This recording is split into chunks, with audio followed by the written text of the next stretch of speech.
Good morning, everyone. So today we shall take up the topic of code generation, how we can generate assembly code from the linear intermediate representation. So the front end translates the source program into a sequence of three address tuples. And along with that, you can have some other metadata stored in the symbol table. Like for example, what are all the different variables, the type of the variables and the scope of the variables, etc. That information could have been encoded in the symbol table. And this program in three address form, it will be passed or supplied to the code generation module, and the code generation module generates assembly code.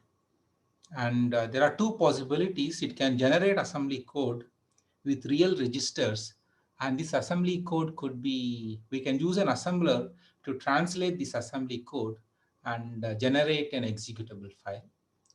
Or the code generator module can generate assembly program with virtual registers in it, with virtual registers as operands. And then that assembly code could be supplied to a register location module, and the register location maps the virtual registers to physical registers. We will see both these approaches in today's class, and we will study about register location in the next class.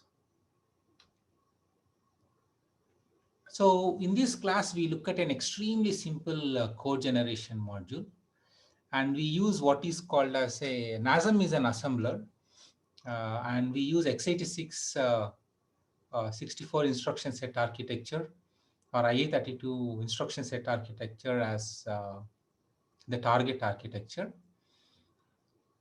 And the particular convention we use is what is called as a AT&T convention. So when you look at assembly code, the syntax of assembly code, there are two kinds of formats. One is called as an AT&T, and other is Intel. So I forgot which is what, but I think in one format, all, like for example, if you look at registers, the register base pointer register will look something like %RBP. I think it is in AT&T syntax, which is followed in GNU assemblers. If you look at, if you use GCC and use -s option, and if you observe the syntax of the assembly code, you will see all the registers preceded by %. And there could be some other differences also. And then there is Intel format. In Intel format, you just use register RBP as, maybe like register RBP, something like this.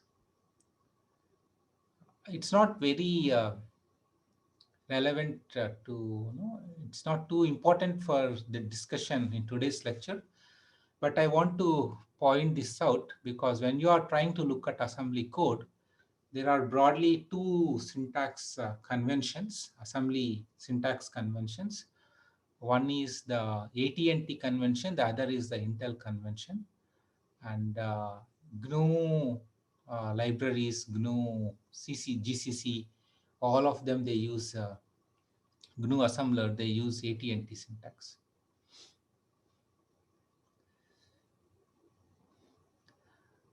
So our goal is to map each of the instructions that are there in the IR. Each instruction is a 3-address tuple, to map it into an equivalent assembly code.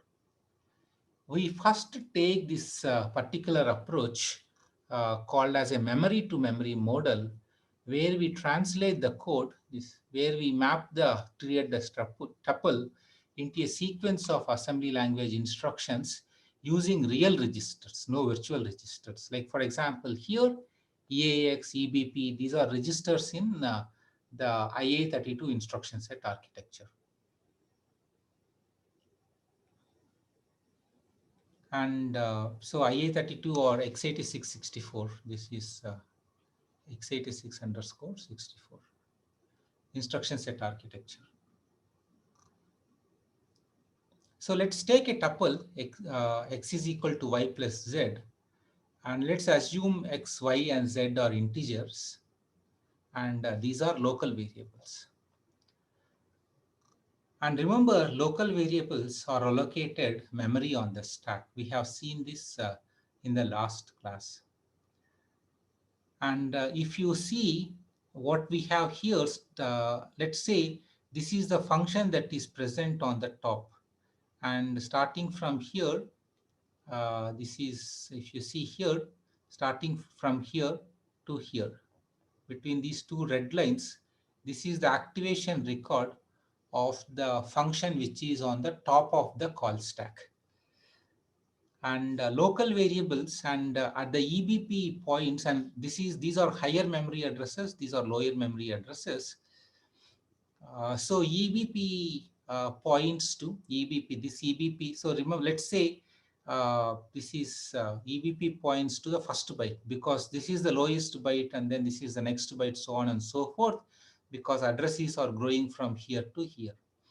So EBP contains the address of the first byte, and this could possibly, so here we store the EBP, the base of the previous frame, the address of the this is the current frame, this is the previous frame, the base address of the previous frame, we are storing it in this place, so that when we pop this frame out, the activation frame associated with the current function, we should be able to make EBP point to this, to the base of the previous frame, and ESP should point to this place. So everything is set up accordingly.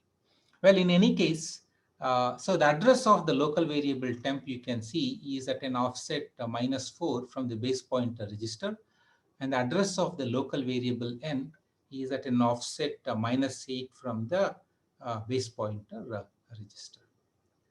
So this is just an example, but if you take the variables x, y, z that we are working with, let's say x is present at an offset -4, x is present, so x is present at an offset, the address of x is, let's say, EBP -4, x is present at this address EBP -4, and y is present at the address EBP -8, and z is present at the address EBP -12.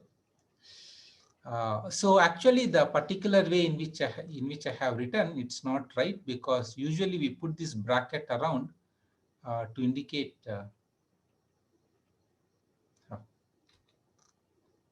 I'm not getting the eraser.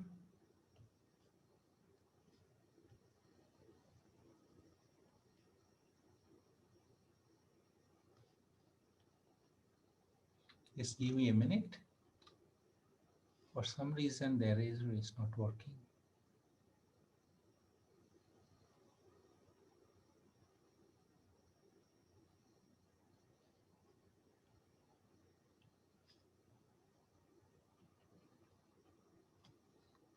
Okay, so anyway, I think the eraser is not working, but let's see what. Yeah, so what I'm trying to say is here, this should not be there. So EBP contains some address, and you subtract -4 from that address. That is the address of the variable x, and we put a square bracket around it to kind of dereference that address. And that's what, so similarly here also, you don't want this square bracket around it. So the address of the variable x, the address of the variable x is EBP minus 4. Or in order to make it more clear, I can possibly say address of X is this, address of Y is this, address of Z is this. Yeah. So with this as the background, as the setup, if you see, so what we are doing is, so X is equal to Y plus Z. So we move the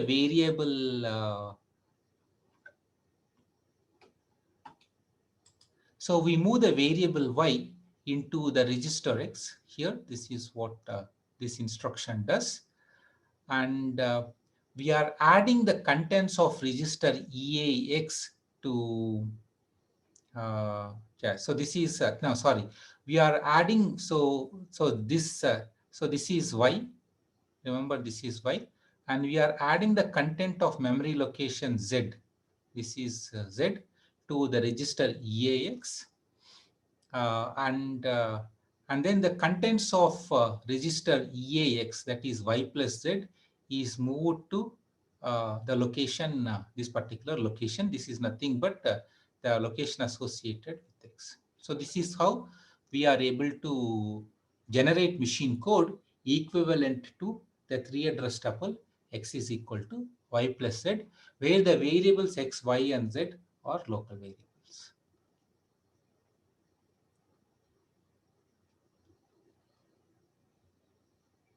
So here, one observation I would like you to make is, so this is a data transfer instruction. The first is a data transfer instruction.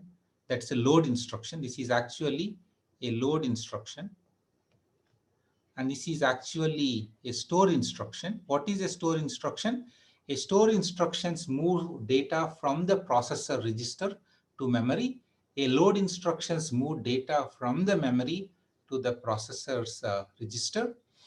And then there is this add instruction here where the destination operand, it's a register, and the source operand, that is coming from the memory. So there is both data transfer and computation happening in this instruction.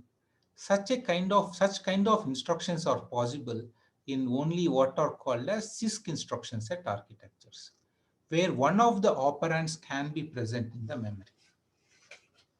So we will take a deeper look at it in the next few slides. So let's say if the variables X, Y, Z, they are global variables instead of local variables, then remember that global variables are allocated memory in the data section. So you see this dot data directive, followed by that we have 3 assembly directives which tell allocate a word of memory, and we are attaching label X to that word of memory here. Similarly, this is also DW stands for define word, which says that allocate a word of memory, initialize it to 0, and associate label Y to that memory. And the same thing with the variable Z2. And then there is a text section or code section, which is a read-only section in which the instructions of the program are present. So the particular way in which global variables are handled or accessed is different from the way local variables are accessed. Local variables are present on the stack, and you can access them using stack relative stack pointer register or the base pointer register. Like usually, so if X is a local variable, so then either you use something like %4 or BP, or like something like maybe some other offset RSP stack pointer if you are using a stack pointer register. So this is for local variables. We have seen it before. But if it is a global variable, then they are present in the data section, and we have to use a different mechanism to use it. But when we are writing assembly code, so we can just use this notation. What this means is move the contents of variable Y into register EAX. And this particular notation that we are using, putting y within square brackets, processor doesn't know anything about your variables y, z, etc. So it gets translated into, like, for example, maybe there could be some global pointer register and variable x could be present at an offset 4 from the global pointer register. Let's say GP is a global pointer register. So this GP could possibly be pointing to the base address of the data section. GP could be, so GP points to register GP. Let's see if there is a box. Register GP points to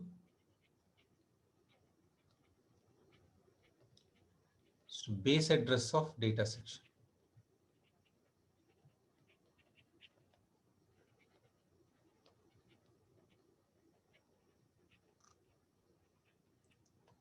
All right. So, but when we are writing assembly code or when you are generating assembly code, you don't need to worry about it. You just kind of use this notation and assembler automatically translates this into equivalent uh, access mechanism. Okay, it could be if you look at your a.out and take a obj dump of it and disassemble the code and see, this reference could be replaced with something like this. All right, so you don't need to worry about offsets and those things. So, and this mechanism varies from assembler to assembler. It's not a uniform mechanism. So anyways, so here what we are doing is we are loading the contents of memory of the variable y into register EAX, and we are adding the contents of variable z to register EAX. And then the third is a store instruction where we are storing the contents of register EAX into the memory location associated with the variable x. Okay, this is how access to global variables work. So let's say if x is a local variable and pointer is a global variable. So here what we are doing is PTR contains, so what we are doing is PTR contains some address. That address we are, whatever that value that is present in PTR, we are moving it into register EAX. So now EAX register contains some address. Remember, so this square bracket means, so go to the address that is present in the register EAX and from that get a word of data and store it in the register EBX. So this is equivalent to saying EBX is equal to star pointer.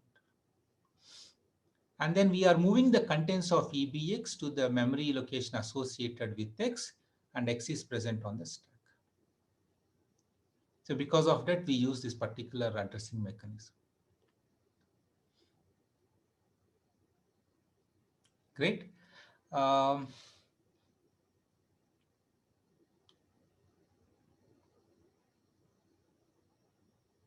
yeah, I think that's all I have here. But let's say, why can't we do something like this? So we move the whatever the value address present in PTR, we would like to move it to EAX register, and you directly fetch the data that is present at the address pointed to by EAX and move it directly to stack. So earlier what we are doing is we are moving the data that is to EBX. From EBX we are moving to X. But why should we use the EBX register in between? Why can't we directly copy the star pointer to X? That's the question.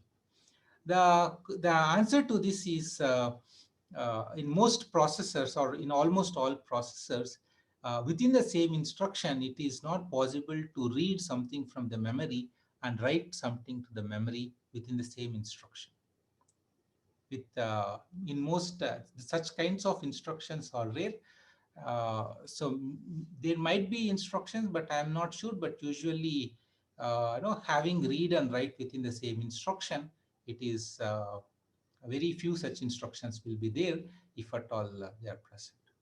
So because of that, we are taking this path where we are moving the contents of whatever star PTR, that value, we are storing it in the EBX register. So we are storing it in the EBX register, and from the EBX register, we are moving it to the variable X. That's what we are doing here.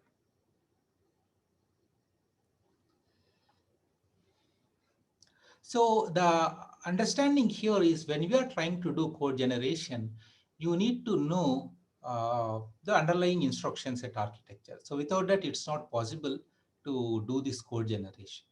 So depending upon the instruction set architecture, you have to come up with a suitable code sequence associated with a three address tuple that we have.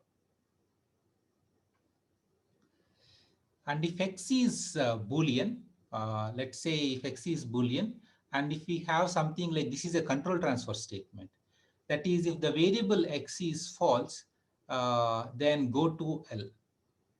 So here, so that is the X. So what we are doing here is we are comparing the contents of the variable X with 0, false means 0.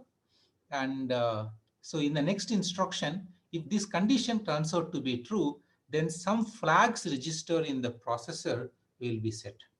Okay, some E flag or something like that will be set. And then in the next instruction, we are checking that flag. We are checking, hey, if that flag is set, then that means this comparison operation is successful, in which case jump to the tuple which is labeled L. So we generate this instruction. Recall again, this L, etc., this is not something the processor understands, but what happens is the assembler L is a label which the processor doesn't understand. So we have to replace this label with a suitable address. That address can be absolute address, or it can be a relative address, or no, it can be PC relative address. There are many possibilities out there. And it depends upon the instruction set architecture. But if you generate this code and we just pass it the code to an assembler, and the assembler replaces this cell with the suitable value that needs to be taken there. Okay, so this is the approach. So with this, it's kind of our code generation module. This super simple code generation module is complete because depending upon, so here we just use plus as an example. So depending upon what operator it is being used here, the instruction that we would like to use here, that will change. Add, subtract, multiply, shift, things like that. And so any instruction, if you see in your assembly, in your program, either it's a data transfer instruction, or it's either a compute instruction, or it is a control transfer instruction. So that's what we are doing here. So all the cases are taken care of. So if you see this particular case, this is about control transfer instruction. Okay, so this is an example of a data. So this is a control transfer instruction at the IR level, and this is a control and this is a control transfer instruction at the assembly code level, right? And if you see in this particular code sequence, there is no computation happening, because in the original three address tuple also there is no computation happening. It's just data movement that is happening.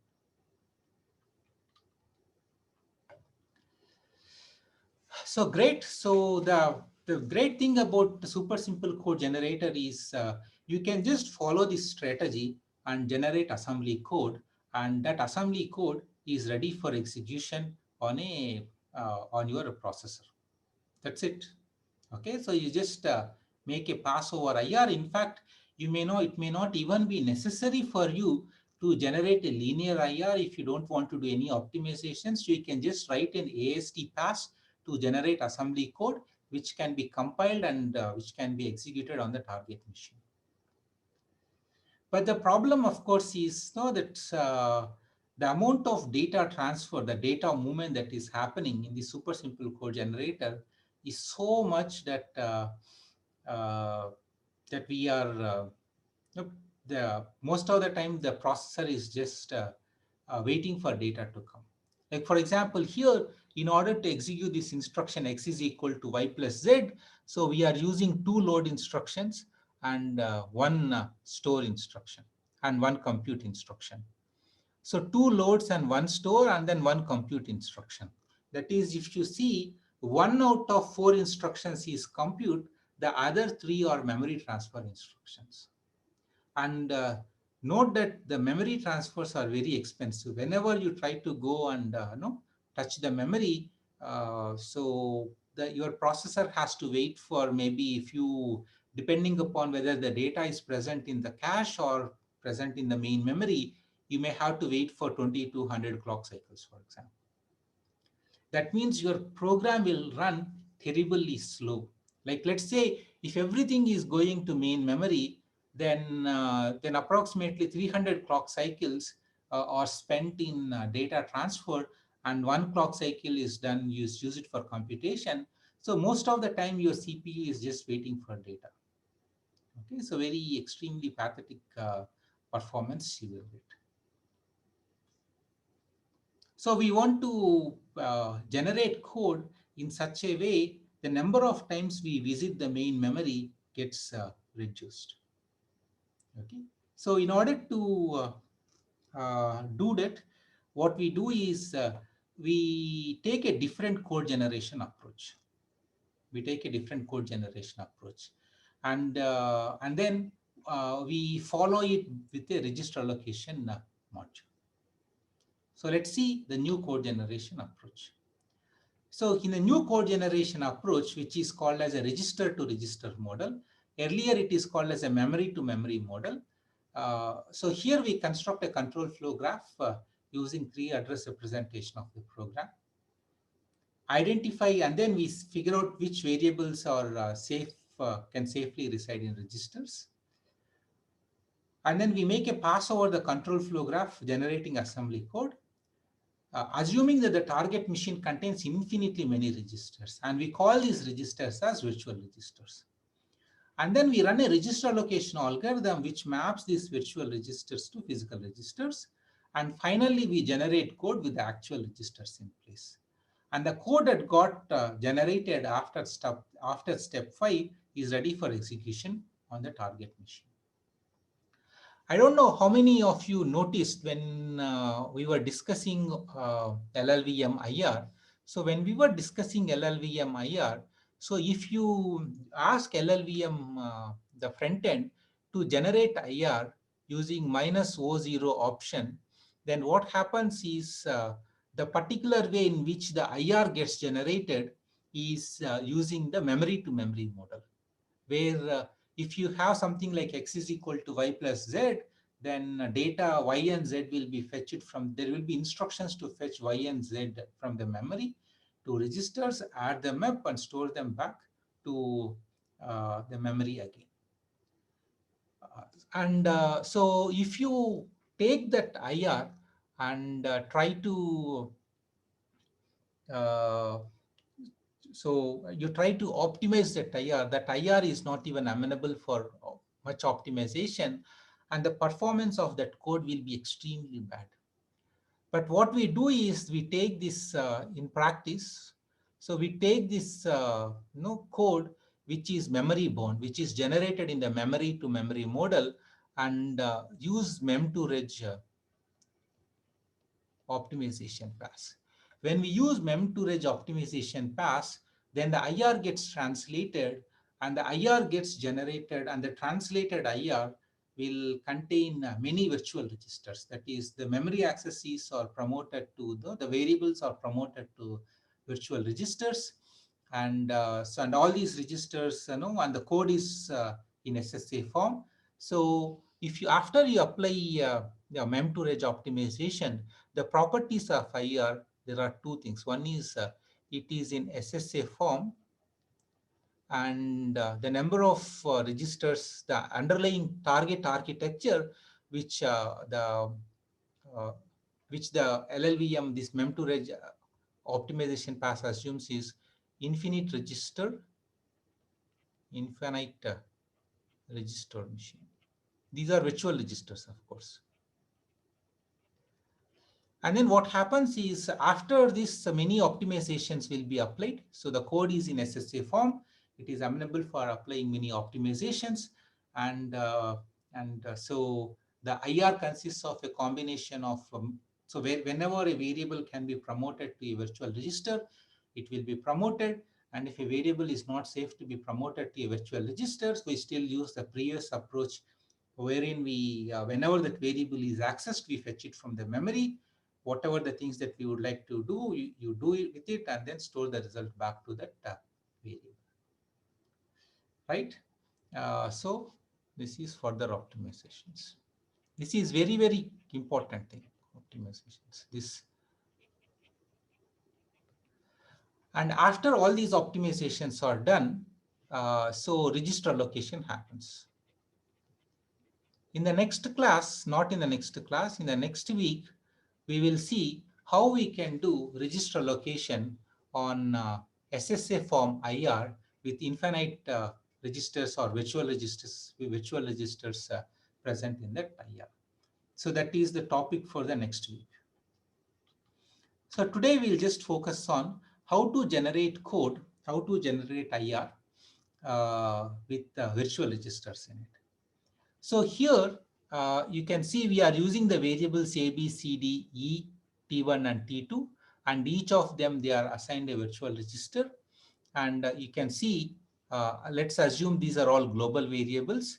So when we are accessing the variable A for the first time, the contents of the variable A should be loaded from the memory into the virtual register VR1.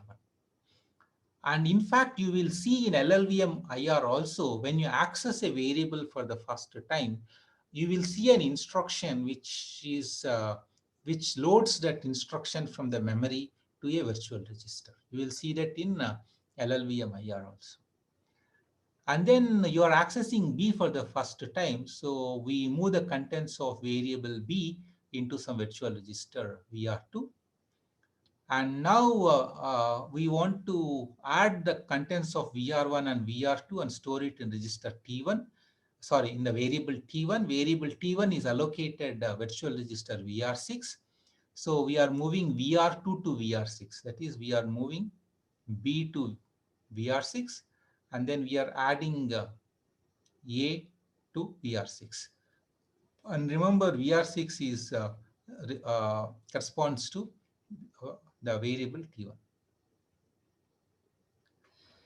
So at the end of this instruction, variable T1, VR6 is the virtual register associated with variable T1, and it contains A plus B. And similarly, this sequence of four instructions, they correspond to the tuple T2 is equal to C minus D. Again, since we are accessing C and D for the first time, so what happens is we have to promote the variable C from the memory to a virtual register, and we have to promote a variable D from the memory to the virtual register VR4. And then finally, VR7 contains the value that the variable T2 should be holding. And now, so if you see the number of instructions for E is equal to T1 star T2, it is actually just two instructions. This is just two instructions. E is equal to T1 star T2 because E is present in, yeah. So what, yeah. So here we are VR5. So we are moving VR6 into variable E. We are moving VR6 into variable E. Remember, VR6 contains T1. So we are copying T1 here. And then we are multiplying T2 to T1. And the result is stored in the virtual register VR5 associated with the variable E. So what happens in this code is, the important observation here is in this example is, when you are accessing a variable for the first time, you have to, reading a variable for the first time, you have to promote that variable from the memory to a virtual register. That's the most important observation. And that's what we are doing here. This is the promotion from the memory to the associated or the corresponding virtual registers. And if you look at T1 and T2, we are writing into them. So we don't need to access the main memory to start with because we are writing into those variables. So because of that, so if you see, there is no code here which corresponds to loading something from the memory into the virtual register associated with T1, because we are writing into T1 directly. We are not reading from the variable T1. But whereas if you see A, B, C, D, we are accessing them from the memory for the first time. So we have to promote them into their corresponding virtual registers. Okay. And then here, so T1, so what is here? So T1 is VR6. So here when we are accessing T1, so we replace this T1 with VR6, and T2 is, what is T2? Is present in VR7. So this is VR7. So we multiply them, and then the result will be present in E, and so E is assigned virtual register VR5. This is how the whole thing works.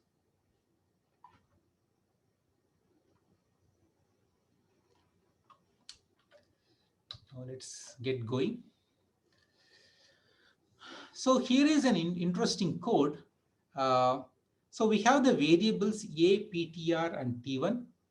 A, PTA is allocated virtual register VR1, and PTR is allocated virtual register VR2, and T1 is allocated virtual register 3. So here, when we don't have square brackets around, so this is actually what we are doing here is, remember PTR, VR2 is associated with PTR. So this instruction directly corresponds to this. We have one instruction, move instruction, which corresponds to this 3 address tuple.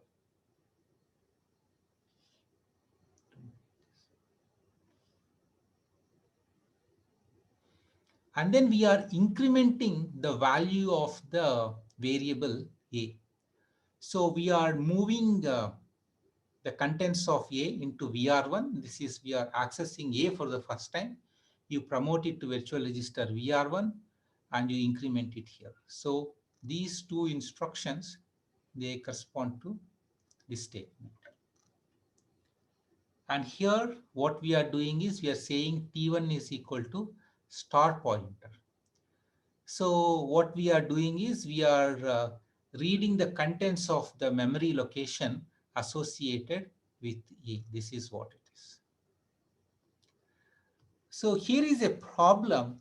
When we try to read the contents of the variable A, the value that we get is a stale value, because the latest value of the variable A is present in the virtual register VR1. But what this instruction is doing is, so this instruction is telling, go to the memory location associated with variable A and read it and store it in VR3. Because T1 is allocated um, the virtual register in VR3. And then we are incrementing it. We are incrementing it. And then again, we are storing the contents of T1 back to the memory location associated with A. So if the original value of A, if A is equal to 10 here, after executing this code, the value of A should be equal to 12. But here, if the value of A here is equal to 10, after executing this code, the value of A will be equal to 1. So the code that is generated, it is an incorrect code. And the reason here is there are different ways to access this particular memory location associated with the variable A. So this is what is called as an aliasing happening. So that is, virtual register VR1 is holding is an alias for the variable A. And so what is happening is, here we are incrementing A just using VR1, and here we are incrementing A using by directly accessing that variable from the memory, incrementing it and storing it back. So this is a problematic case. So we have to take care of it. So one simple way of doing it is, here we took the address of variable A. So we don't promote the variable A to a register, because if you promote the variable A to a register and work with that register, and if there are some other instructions which are directly working with the memory location associated with A, then we get into a problem, right? So what we do is we uh, we once the compiler sees the variable A, we are taking the address of variable A and storing it in some variable pointer. What we do is we don't promote the variable to a register. So this is what happens. So this is what you can see. So we want to say that variable A should remain in the memory. We cannot promote it to a register. You should try to do this thing in LLVM also and see what happens. But whereas here A is allocated VR1, this is not the right thing to do. And this is the right thing to do. So we move the address of A to VR2 and we increment the memory location associated with that variable using this instruction. So this corresponds to this and this corresponds to this. And yeah, so again, this instruction, this is all the same as before. So the only difference is that so we are incrementing the value of the memory location associated with A here. So because of that, when we read in this instruction the contents of the variable A, the value that we get is the latest value, not the stale value. But whereas here, when we try to read it, the value that we get is a stale value. It's a stale value. When we try to do star t1 is equal to star pointer, the value that we read is a stale value. But whereas here, the value that we get is the latest value.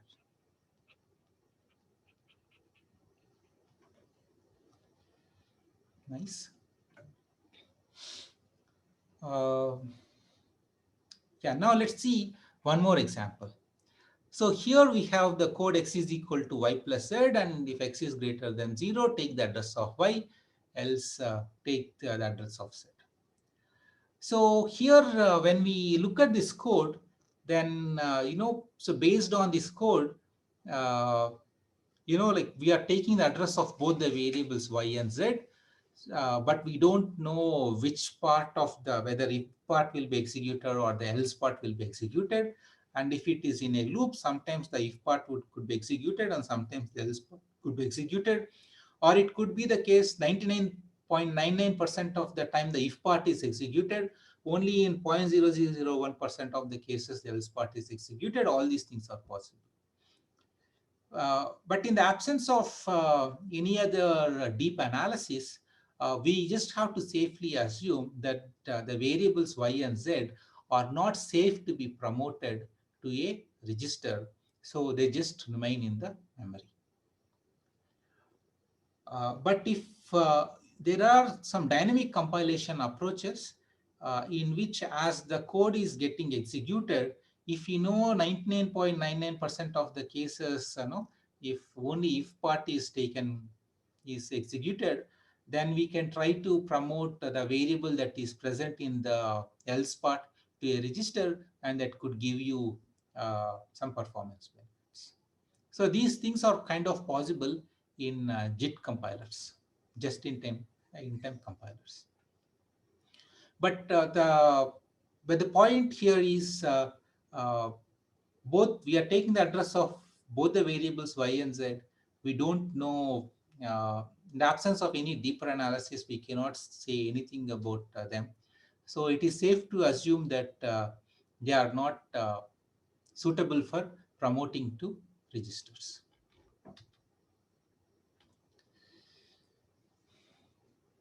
So the general question is, when can a variable or a compiler temporary be safely allocated to a register?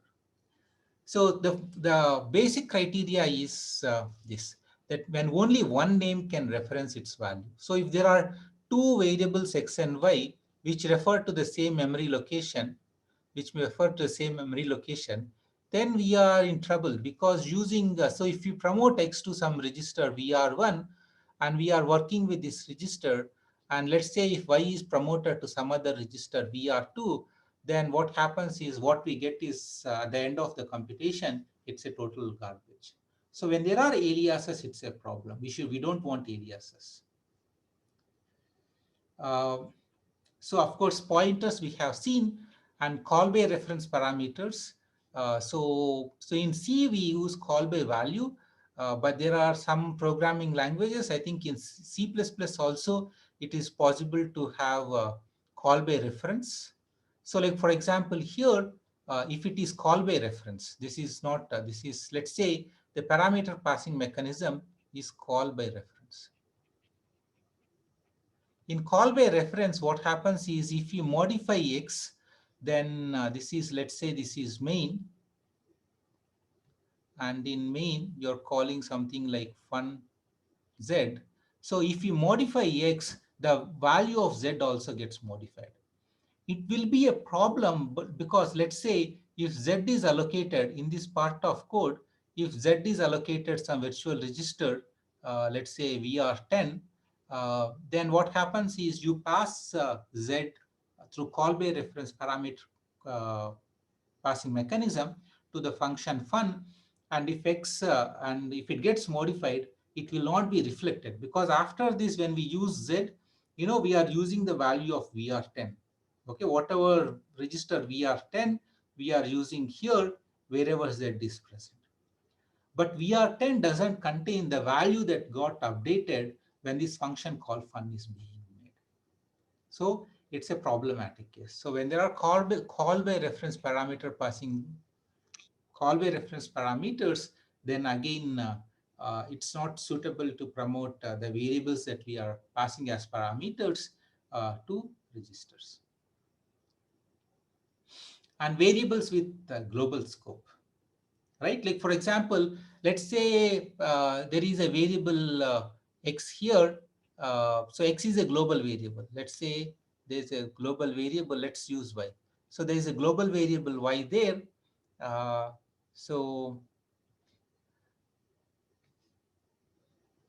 So again, so what you can do is, so let's say the variable y is allocated some virtual register vr11 in main, and when you call fun, so you go to fun, and in fun y may get modified, but when you come back from fun, y is not reflected because we have promoted y to some virtual register, and that becomes a problem. So global variables, so promoting global variables to registers is risky because you can call some function, and in that function it could be modified and it may not be reflected appropriately. So finally, if you see, when should a value be allocated to a register? When it is both safe and profitable. So here are few simple rules to figure out whether whether a variable is safe to promote to a register. The first rule is never allocate a register for a variable whose address is taken. So here we are taking the address of variable x. So we just conservatively assume that x is not safe to promote to a register. The second case is this, that so let's say x is a global variable. So x is a, and we are calling foo, and foo can possibly modify the variable x. So if you promote x to a local, to a virtual register, then it becomes a problem because the modified value of x will not be reflected in the virtual register. So this is the second case. The third case, for example, is we don't want to promote array elements uh, to registers. For example, because a of I, a of j, if you see, so they could be aliases of each other because when I is equal to j. Like for example, if you say a of I is allocated virtual register vr1, and a of j is allocated virtual register vr2, So this is maybe kind of all right if I and j are not equal, but if I is equal to j, then the whole thing becomes a mess. You can see, like for example, here this becomes VR1 is equal to VR1 plus 1, VR2 is equal to VR2 plus 2, but I and j are the same, so they both of them are referring to the same array. So we get into true. So to conclude, uh, how does the code generation for an infinite register machine looks like? So let's say the variables x, y, and z, they are all safe to promote your registers, and they are allocated uh, virtual registers VRI, VRJ, VRK. So we are talking about a triple x is equal to y plus z. So in the RISC instruction set architectures, what happens is they have we just take add the contents of these are source operands. VRG and VRK are source operands. VRI is the destination operand. So we just use this. Just generate this instruction associated with this thing x is equal to y plus z. On the contrary, let's say if variable y is present in the local memory. If variable y is present in the local memory, in RISC instruction set architectures, you cannot perform one of all the operands which are on which you would like to do the computation, you would like to use them for computation, they should be present in the memory. So what you do is you bring the contents of variable y into register RT. Register RT is what is called as a scratchpad register, which we keep it aside. We will not use it in the later register allocation module. And then you can see this instruction, and the second instruction is an add instruction. Add the contents of virtual register VRK to the physical register VRT and store it in the virtual register VRA. But if you look at the CISC code, in the CISC instruction set architectures, usually one of the operands can come from the memory. So it is not necessary for the variable y to promote variable y to a temporary scratchpad real physical register. So instead, we can generate a code like this: add VRI, VRK, and no, this corresponds to accessing the variable y. Let's say if variable y, if it's a global variable. If it's a global variable, again, like we use offset relative to the global pointer, you promote variable y to RT. RT is a real physical register, scratchpad register. Followed by that, you generate an add instruction.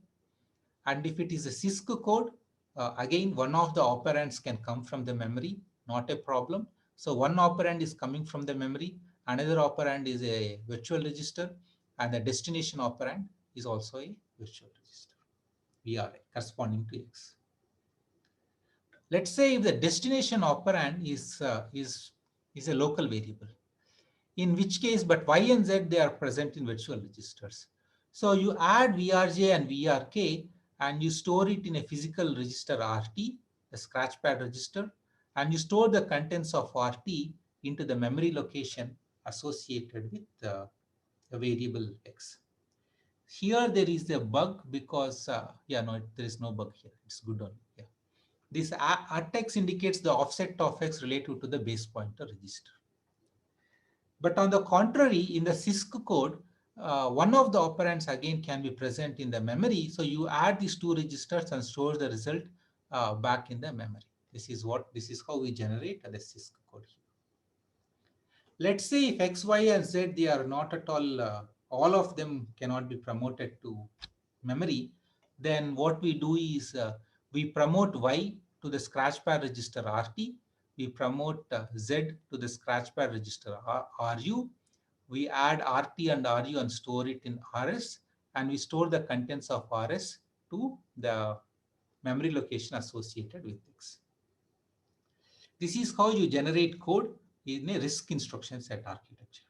In fact, if you go check LLVM IR without minus mem to reg, the code generator for x is equal to y plus z looks very, very similar to what you see here. I strongly recommend you to do it and see how that code looks like. But yeah, uh, but this RT, RU, etc., they are not physical registers in LLVMIR, because in LLVMIR, it is machine independent, so it uses some registers, okay, but they are not physical registers. Okay, they are still virtual registers in LLVMIR context. But in the code generation case, these RT, RU, RS, they are all registers from the physical machine. And then if you look at the CISC code, you load the contents of Y into register RT, and you directly get the read Z from the memory, add it to register RT and store it in register RS. We store the contents of register RX in the memory location associated with the X. This is how you generate code for CISC. So that's all. This table completely summarizes how you can generate code for a sequence of 3 address tuples for a RISC instruction set architecture or a CISC instruction set architecture. So the important thing here is the generated code, they contain these virtual registers which are not recognized by the physical registers. So in the next case, in the next phase, we map these virtual registers to physical registers using the register allocation algorithm. That's the plan. So I think that's all I have. With this, we conclude the code generation module. In the next class, what we will do is we will take up the register allocation. And I would like you to remind that the next class Professor Uday will take. It is on MLIR. It's going to be a very, very interesting talk. So I request all of you to attend that lecture without fail. That's all I have for today. Thank you. Bye.